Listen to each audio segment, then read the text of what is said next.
Yes, it has. I mean, there's a lot of work going on behind the scenes, not very visible work at the moment, but necessary work.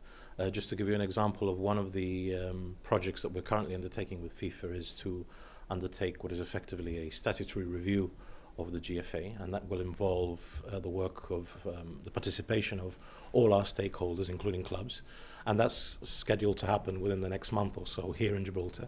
So the FIFA's statutory team, their statutory experts, will be here in Gibraltar for the best part of a week, meeting with ourselves, with clubs, with other stakeholders in the game, to carry out a strategic review and a statutory review of the GFA as a whole.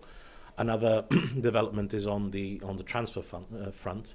As FIFA members, our clubs, the GFA, now have to comply fully with the FIFA regulations on the status and transfer of players. That involves a lot of work, both for ourselves but also for our clubs. Basically what it means now is that every single transfer in Gibraltar is actually registered with FIFA, and it goes through the FIFA process, which at times can be quite lengthy. What have been some of the highlights of the year?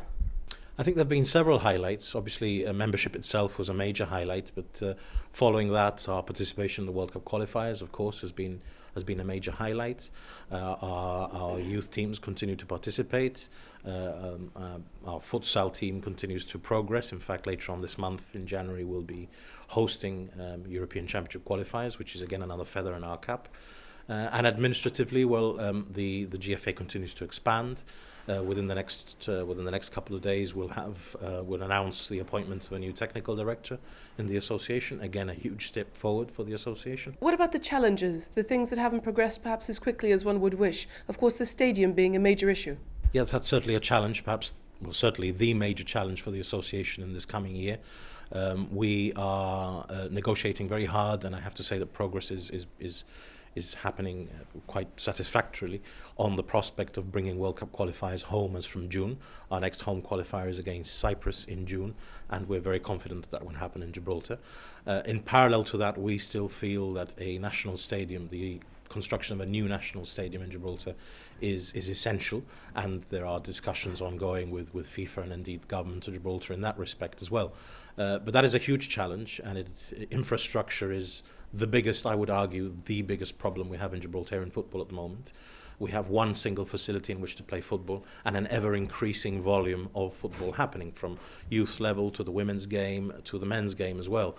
So something needs to be done. I mean, it's not a tenable position, it's not a satisfactory position, certainly, that our clubs and that our youth teams in particular are having to travel to Spain to train.